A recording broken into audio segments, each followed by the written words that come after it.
meditate, extreme fear often arises in my mind. I feel like I would be destroyed or completely disappear, so I stop meditation because of the fear. I'm so afraid to keep going on, although I intuitively know that bearing the fear would get me closer to enlightenment. How can I conquer this fear?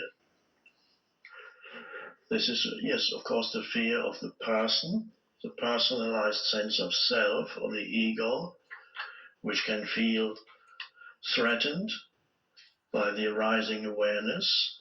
And once you know that, you can still meditate and allow the fear to be there. It's only when you try to run away from the fear that really it becomes a great obstacle. But if you can be with the fear, allow the fear to be there, as on a pure energy level, feel the fear, then you will find it begins to dissolve.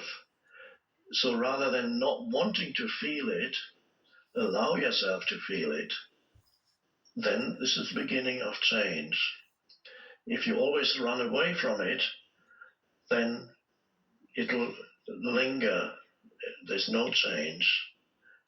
There's a book called, I think, Feel the Fear and Do It Anyway, or something like that. But that is quite good advice, although, I mean, not applied necessarily to everything.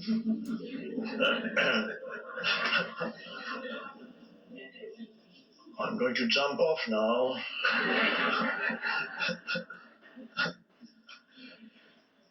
But to allow yourself to feel whatever feeling comes is part of the present, the isness of the present moment. So if the fear arises, but then you also realize what is the fear created by a thought? You will know that. Or is the fear arising just by itself in a particular situation when you become still? Do you have a fear of silence? Do you feel uncomfortable when you go into a room and there's no noise in it? Some people do feel. Some people are uncomfortable in nature. It's not noisy enough. So, see, it may be that the fear arises when you become still, you meditate. Then it's not necessarily associated with a thought, but with that arising of awareness. And instead of stopping your meditation, just what happens if I just carry on and make the fear into a meditation? Meditate on the fear. So if you do meditate, nothing really can disturb you. But the good meditator incorporates whatever arises in the present moment into the meditation, including the most irritating noise that suddenly starts up outside. And the mind says, I can't meditate now. I need stillness. And then you realize, no, perhaps this is part of the meditation. And how does it become part of the meditation? By allowing the isness of this moment, which is that by just letting go of resistance, allow whatever it is to be. And if it comes from within, fear, anxiety, you allow that to be. But you have to be careful that it doesn't become a thought, because the moment you are drawn back into thinking, that's the end of your meditation. You can allow a thought to be there, but in order to allow a thought to be there, that implies that there is some awareness there behind the thought, so you are still there. If so, to be able, it's a wonderful thing. You allow the thought to be there. It's very different from being drawn into the thought and following it where it wants to take you. Of course, that's the end of your meditation or your mindfulness or whatever you want to call it. I don't use mindfulness, as you know, because it's not about a full mind. That's why I avoid the word mindfulness. But mindfulness is a lovely thing. It's really presence. So you can follow a thought. It grabs you. It grabs all your attention and pulls you along. That's one way. Or you can realize there's a thought arising about what my ex-spouse did 5 years ago to me. while I'm meditating.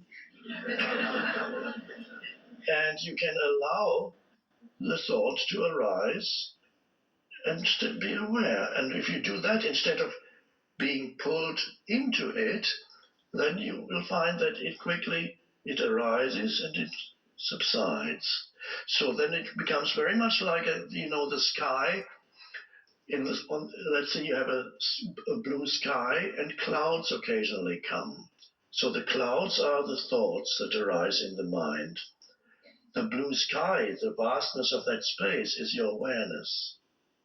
So clouds are not a problem if within the larger context of the aware presence. They come and go, and there might be thoughts that say ridiculous things. There might be a thought about, I'd like to eat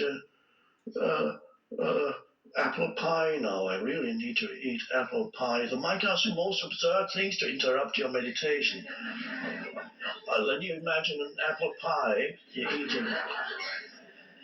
And then there's the thought of apple pie. You allow that to be. You don't get drawn into the apple pie thought, or even suddenly you have to get up and run to the fridge to see if there's an apple pie still in there. So the thought arises, you are the sky, that's the awareness, and the thought is what comes into the awareness. Now, if more and more thoughts come, or if you follow one of the cloud thoughts that drift into the space of awareness, one of the cloud thoughts, and you suddenly go, it grabs hold of you and you follow it, and the cloud gets bigger. Then it attracts other clouds that correspond to it. They suddenly come from out of nowhere. And then you're in a big cloud. You're still sitting there trying to meditate, but you're really in a big cloud of thought. And before you know it, the entire sky is cloudy, totally overcast. Now, of course, there's still some light shining through the clouds, but you no longer know where that comes from. There's some light of course, consciousness. Thought cannot exist without consciousness. Thought is a manifestation of consciousness. But so there's the consciousness that is behind the thoughts, but you don't no longer know that consciousness directly, only through the filter of thoughts, in the same way that you don't know the sunlight anymore except through the filter of the cloud.